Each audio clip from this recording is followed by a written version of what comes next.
Boa noite, professor. Esse aqui é o. Vou assistir a primeira audiência que eu selecionei.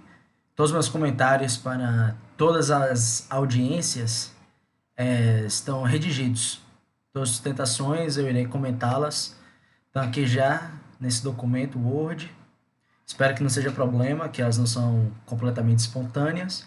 Professor, o que eu pensei durante a primeira vez que eu assisti e também foi após um pouquinho de pesquisa, alguns pontos, especialmente quando leia citada, aí eu gosto sempre de ir atrás ali um pouquinho para eu poder falar com um pouquinho mais de fundamento.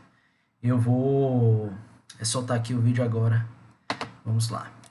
Então, vamos à ordem de retornar ao processo, ordem de pauta 11, da relatoria de doutora Meire, processo número 000-2700-33-2019, 05-0271, Ridalva Conceição de Oliveira, Viação Jequié Cidade Sol Limitada, 2 pedidos.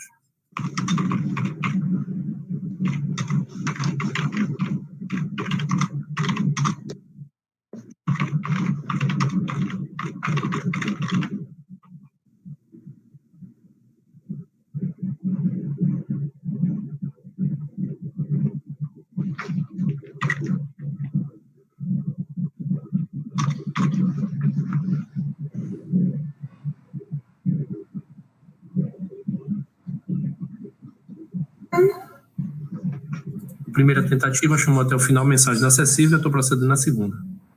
Na segunda consegue. Boa tarde, doutora Camila. Boa tarde a todos. Boa tarde, doutora. Só um minuto, por gentileza, eu vou proceder com a anexação do segundo escritório. Certo.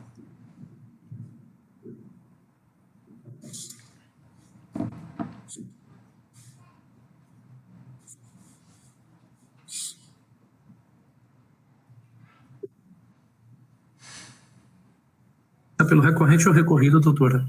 Recorrente. Pois não. Boa tarde, doutora Adriana. Boa tarde a todos. Boa tarde. Doutora Camila, por gentileza, a senhora pode começar. Nome e OAB, por favor. Boa tarde a todos. Meu nome é Camila Nascimento, Sobral Queiroz, OAB Bahia 21073. Eu represento a autora, a hora recorrente, Ridalva Conceição de Oliveira, e apresento as seguintes razões pelas quais a sentença deve ser reformada.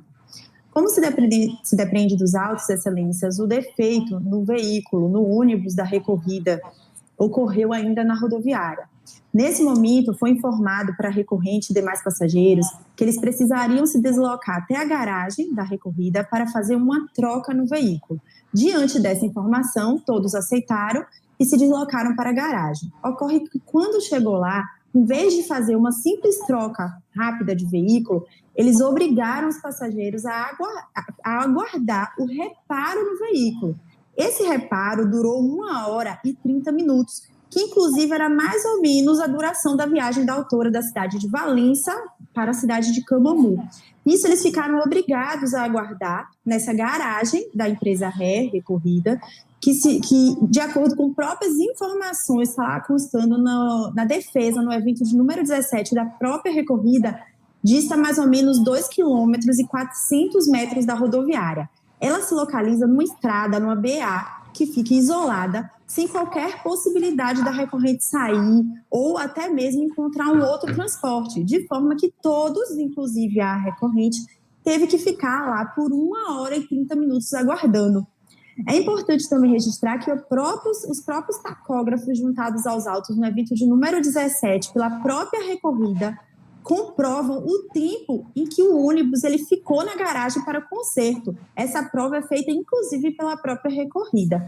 Então, assim, esse prazo de 1h30 foge qualquer ideia de razoabilidade aceitável, sem deixar de levar em consideração que a informação fornecida no ônibus de que eles iriam para a rodoviária para uma troca de veículo foi determinante para que a recorrente permanecesse dentro do ônibus. Se ela soubesse que teria que esperar o conserto do ônibus, com certeza ela desceria do ônibus, como ela estava numa rodoviária, ela poderia sim encontrar um outro meio de transporte para a sua viagem. Então, desta forma, a empresa omitiu essa informação e levou a recorrente e demais passageiros para essa garagem. O abalo emocional da recorrente decorreu exatamente disso, do fato da recorrida manter ela confinada numa garagem, numa rodovia, por quase 1 hora e 30 minutos e sem possibilidade de escolha, já que lá não lhe foi disponibilizado um veículo para que ela pudesse voltar para a rodoviária, né? E o que é inacreditável também, porque demonstra aí todo um desespero vivenciado pela recorrente. Só para você ter ideia, tem um depoimento de uma testemunha na audiência de instrução, cuja ata está colacionada no evento de número 26, que ela retrata que durante essa espera de 1 hora e 30 minutos, os passageiros estavam bastante revoltados.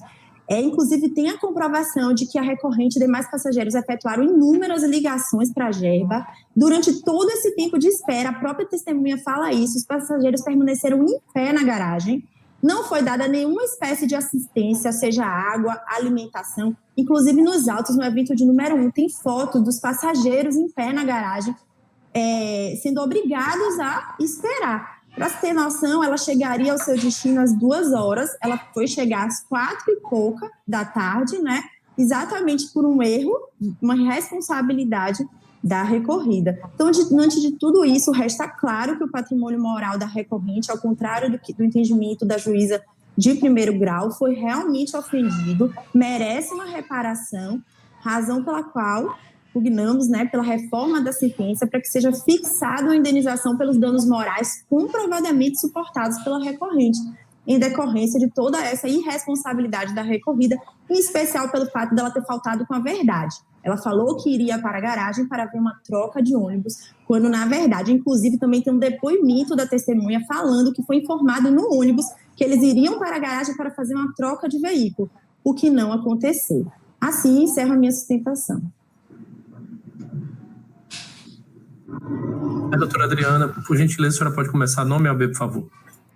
Adriana Quadros Matos, OAB Bahia 13.617. Uma boa tarde, colega da turma. Cumprimento também a colega que me antecedeu.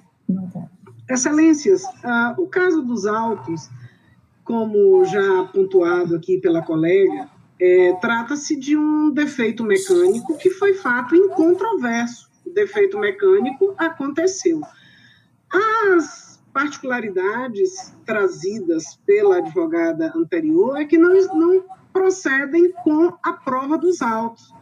O defeito mecânico não ocorreu na rodoviária. O ônibus saiu da rodoviária, apresentou o defeito, o que obrigou o veículo a retornar à garagem da empresa, onde foram adotadas todas as providências para o transbordo e reembarque dos passageiros. Ou seja, há de se pontuar que o trajeto do local do defeito ocorreu dentro do perímetro urbano da cidade até a garagem que fica dentro do perímetro urbano da cidade de Valença. A garagem da Cidade Sol é um dos primeiros imóveis dentro do perímetro urbano. Tal fato deve ser pontuado de maneira a se levantar a verdade ocorrida.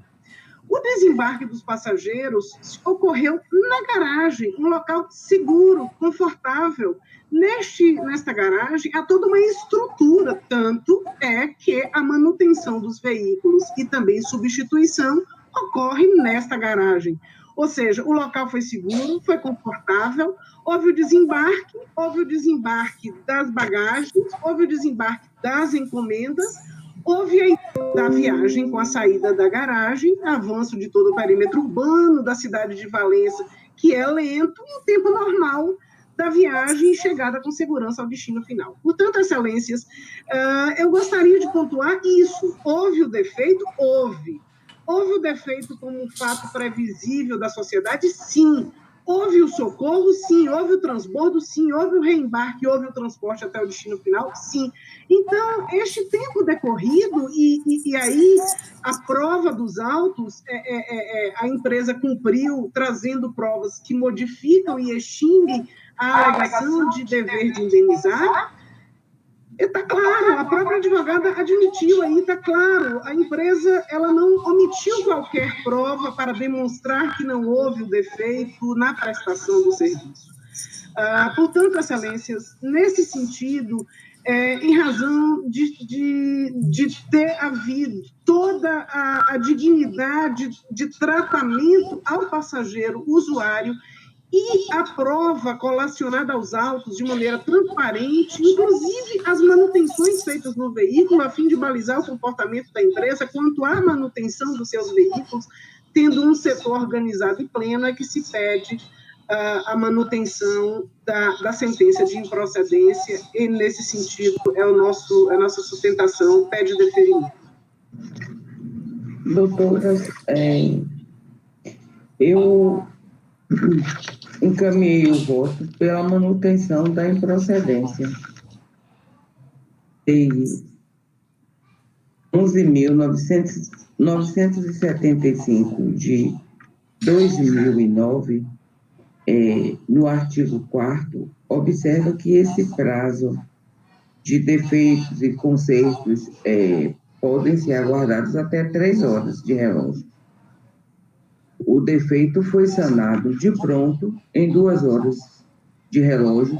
Houve aborrecimento, houve chateação, houve para todos, mas a ponto de abalar a psique da parte que demorou na garagem, que era segura, onde o ônibus permaneceu, e não disse que compromisso teria e onde residiria a situação para uma indenização, também não foi dito.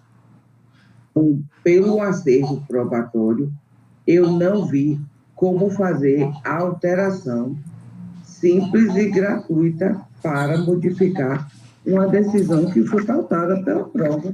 Eu mantive a procedência. Eu voto com a relatora. Com a relatora. Muito obrigado, doutora. Boa tarde. Boa tarde, doutora Adriana. Vamos à ordem de pauta. Professor, antes de eu voltar e ir para os comentários, eu queria dizer, se houver algum barulho de fora aqui, eu estou gravando no meu quarto, mas é que da minha porta do meu quarto dá diretamente para a sala e eu moro com 6 outros adultos e 4 crianças. Então, inevitavelmente, vai ter um barulho. Eu espero que isso não afete na nota ou no julgamento do vídeo. Enfim, aqui vamos para o comentário do primeiro caso. Eu me oponho à decisão da turma recursal. A recorrente, todos os passageiros do ônibus, tiveram que esperar o dobro do tempo de viagem por uma falha no veículo. É da responsabilidade total da recorrida de manter seus automóveis em condições mínimas para que haja a execução do serviço de modo que é previsto. O fato é que o veículo não estava nas condições que tinha que estar, e a recorrente falhou com o contrato que fez com os passageiros, e gerou estresses e desgastes para aqueles que cumpriram sua parte do negócio jurídico, que seria, neste caso, o pagamento da passagem. A condenação também serviria para prevenir futuros inadimplementos dessa empresa, que com certeza tem plenas condições financeiras de realizar a manutenção de seus veículos, mas não o faz por negligência ou porque quer economizar o dinheiro do técnico, ou ambos. E a versão dos fatos da advogada da recorrida apenas piora a situação deles, na minha visão. O ônibus já estaria em movimento quando foi detectado o problema, o qual teria posto em risco todos a bordo. O estresse e ansiedade então seriam ainda maiores. Me surpreendeu que a advogada não pensou por este viés, e tampouco a recorrente pensou por esse viés. Eu teria ido nessa. Mas no final, a recorrida teve o resultado ideal aos interesses de sua cliente. Eu achei que a turma fez muito pouco caso do ocorrido, querendo pôr como mero aborrecimento. Porém, a recorrente não apenas teve que esperar, no mínimo, o dobro do tempo necessário para chegar em seu destino, como também que teve que se deslocar a lugar desconhecido a ela, que foi a garagem, o que com certeza só fez piorar a situação psicológica dela. Nem sequer foram solidários com a recorrente e os outros passageiros. Não providenciaram cadeira, não providenciaram água, mostraram apenas má vontade na realização de seus serviços. E também, a lei citada pela juíza, a relatora, que estabeleceria 3 horas de tempo de aguardo, que foi a 11.975/2009, apenas fala sobre o tempo mínimo para assegurar ao passageiro o direito de ser ressarcido sobre o valor da passagem, e nada mais. Se tratou de uma analogia sem nexo. São esses meus comentários sobre o caso.